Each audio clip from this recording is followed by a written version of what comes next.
If you've ever wondered why native English speakers, L1 native English speakers, sound so fluent and confident and comfortable in English, it probably most likely has to do with connected speech. So I'm going to give you some strategies and some tools to help you improve your connected speech so that you can increase and improve your social fluency, your confidence, and your intelligibility and fluency in English.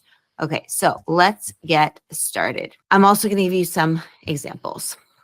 So what exactly is connected speech? Well, that's a great question. Essentially, it is how the words blend in conversation. And it's actually different from, formal or separate words. When you pronounce words individually, they're going to sound a little bit different than if you were to say a whole string of them in a sentence altogether. So why is this so important? And why do we emphasize it and really want to help you level up your fluency through connected speech? Well, understanding it is actually key to fluency. It also not only helps you become a better communicator, a more effective communicator, but it also is super important for your comprehension in English. So think about connected speech as blending words and having that flow really nicely. You can think of it as casual fluency, right? There's a difference between formal and native-like fluency. And it is so important because it is crucial for your listening and your speaking. So in your communication in general, we really want to emphasize that. So we've got a couple of things here. Let's start with elision. So that's dropping sounds. Instead of saying, I don't know, you'll say, I don't know. I don't know. You have assimilation, which is the sounds are changing. So input is really pronounced in a sentence as input, or handbag can sound a lot like handbag, or hamburger, right? Linking. So go on, we'll add a W sound. Go on, go on. And then lastly, reduction. Going to becomes gonna. All right. How are we going to master connected speech? That's a great question. First up, we have active listening. Okay. You want to really be mindful of how you are listening in the conversation. Are you listening just to impress, or are you listening to truly understand?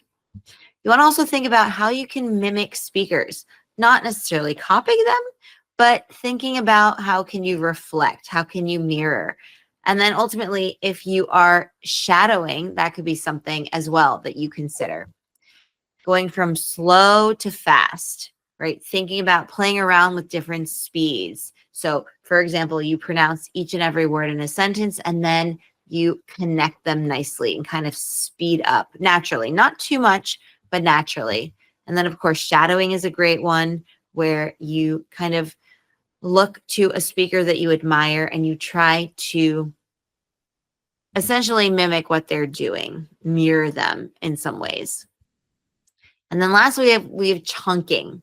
Okay, so putting words together, sounds together, and instead of thinking about them as a separate words, you can think about them as a unit, as a chunk, because that's going to help you with your connected speech, and it's going to increase your natural kind of cadence and how it's going to naturally sound to you and to others. So why does this matter? Well, you're going to sound more polished and more fluent. It's also going to sound more natural. You're also going to be able to understand listening comprehension. You're going to improve your listening comprehension. You'll understand fast native English speakers, L1 speakers, and also it helps you with your everyday social interactions at work and in general. We really want to put our best foot forward with our communication skills, be it at a networking event, at a meeting, hanging out with colleagues after work, or in casual settings as well. So when you master connected speech, a lot of great things happen. You get a confidence boost because you're going to feel much more comfortable engaging in conversation. You're going to have more social fluency and more confidence. You're going to feel a more cultural connection. You'll bridge the gap between language and culture. You'll also improve your fluency, and not just your language fluency, but also your social fluency. So you can have smoother conversations. You'll also be able to capture the nuances of communication and the context more easily, and even pick up on something like satire, sarcasm, jokes, which are very much culturally embedded. And then ultimately, you'll have the confidence to express your ideas with clarity and coherence in a succinct way. So all good things.